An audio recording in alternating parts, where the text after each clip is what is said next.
Hey there, Meditation Amsterdam here. And as you remember from the previous video, we are reviewing the Foundations of Mindfulness by Eric Harrison.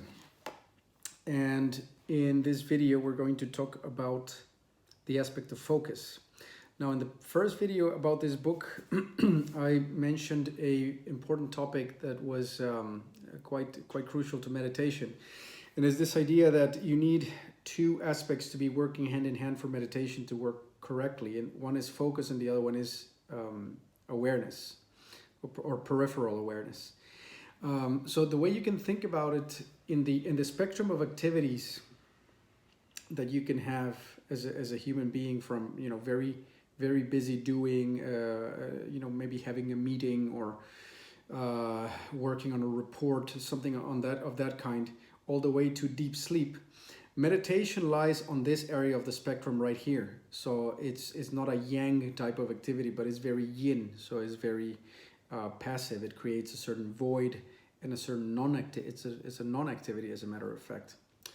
But within that yin of the quality of meditation, you could still split between yin and yang. And this goes for everything in life. Everything is a little bit more of this or the other, but within it, you can start once again finding those qualities.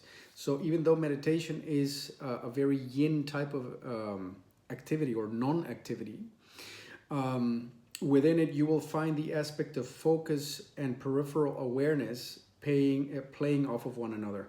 And so where focus would be this linear yang effort type of attitude, the general awareness is the more allowing and observing type of attitude, and that's the more yin, right? So think about how are those playing out always in every aspect of what you do, and this is how they would play in meditation. Now, because we're talking about focus on this video, I thought I would start with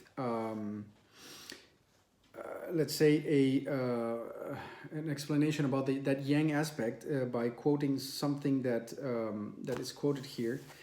And so it says it talks about purposeful effort. It has a driving, purposeful energy to it. A monk, so he's explaining things about the Buddha and how he would educate monks. A monk is mindful because he is aspiring to nothing less than total awakening. And so sati, which is the word that is referred to in the book very often, is intense, vigilant, and ardent, right? And so this is this is to say that when we are doing meditation, it's not like we become totally floppy and anything goes, and we're just observing things randomly popping up. That is one style of meditation, which is the more sort of mindfulness-based or Zen type meditation.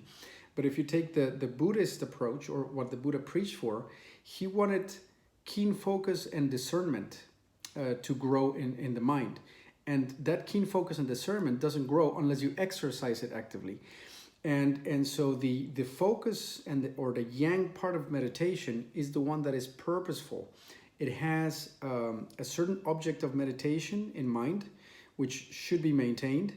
And you need to exert effort in order to maintain it. It doesn't just happen on its own, and through that effort, your ability to focus grows and grows and grows to the point where eventually the mind, quote unquote, meditates itself. So you don't need to make that focus anymore, because those neural pathways have become very much used.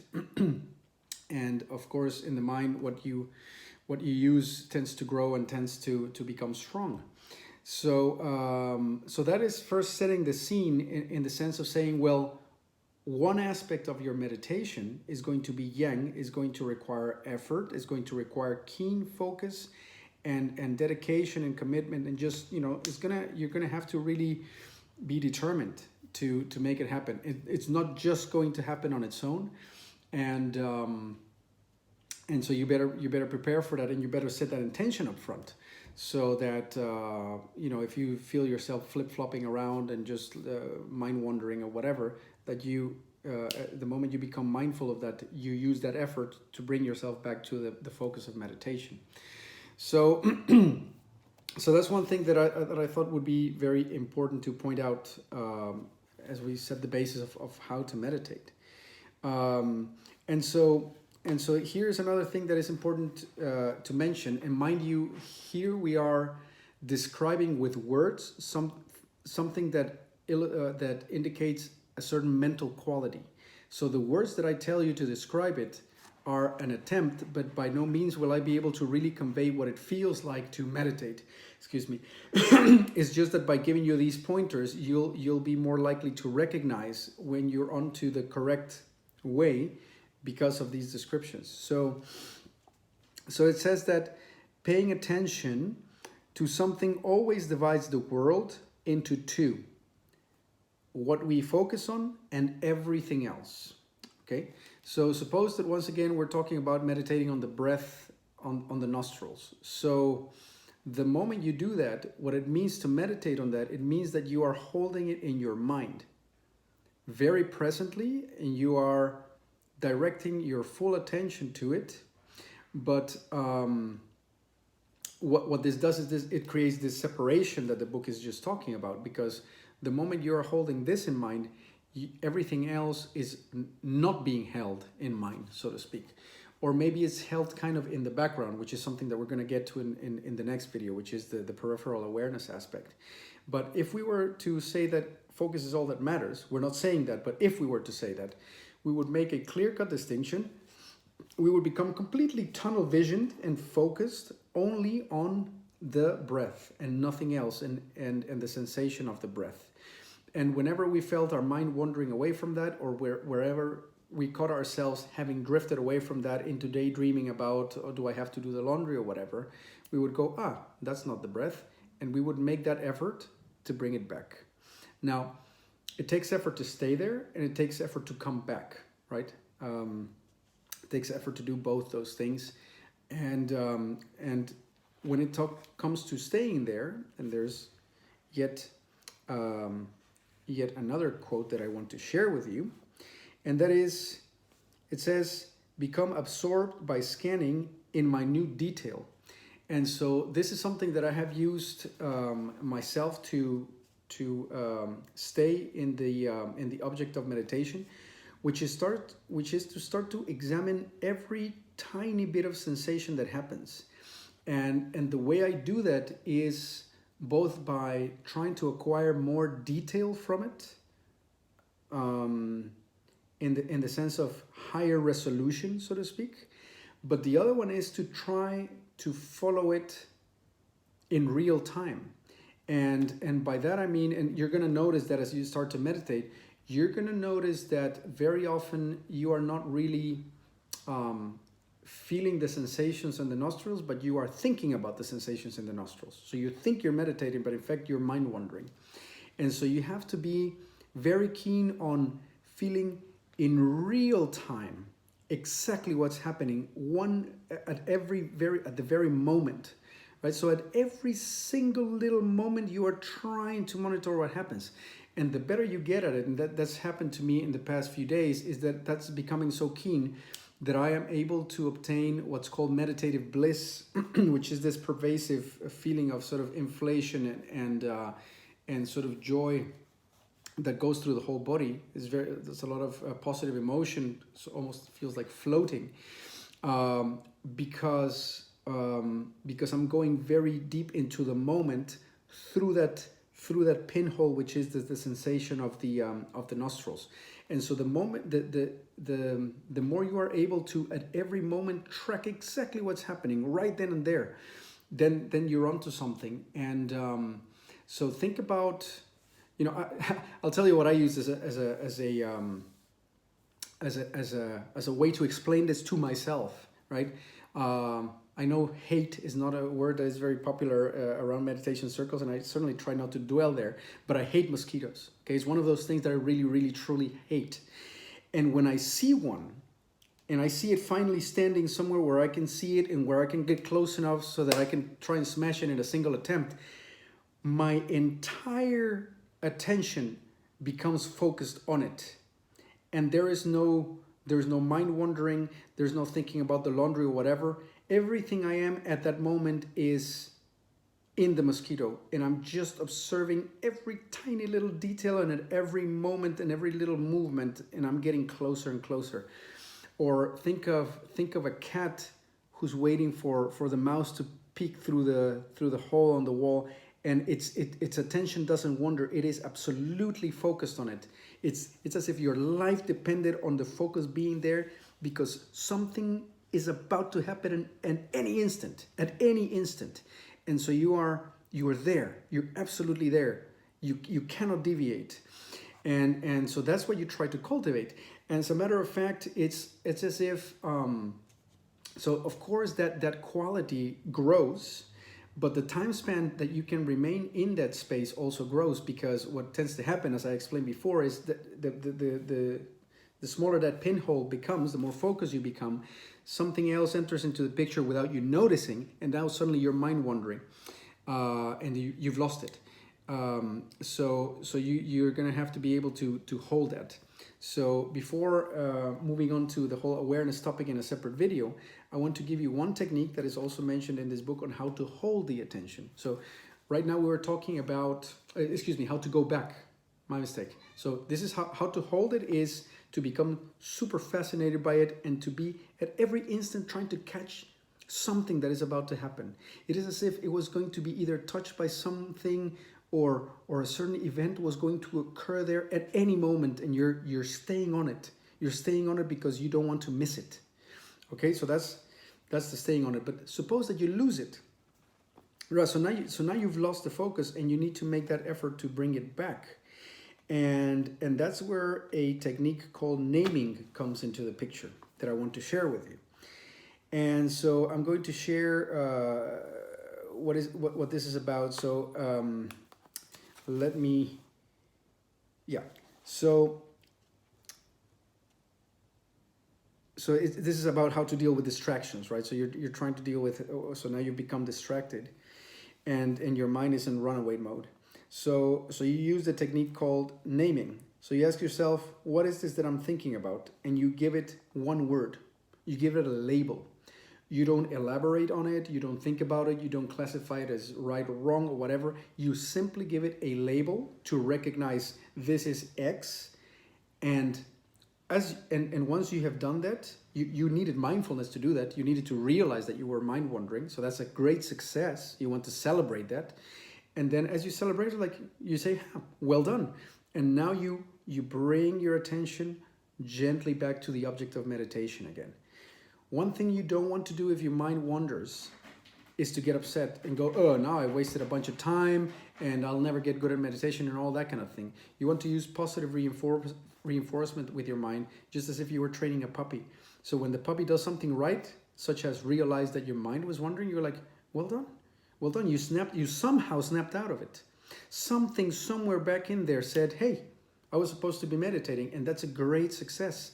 That's how mindfulness grows, actually. That's like, those moments keep popping up more and more and more the more you practice this. And then you gently guide back, you celebrate that little success, you guide it back, and it's inevitably going to wander off again.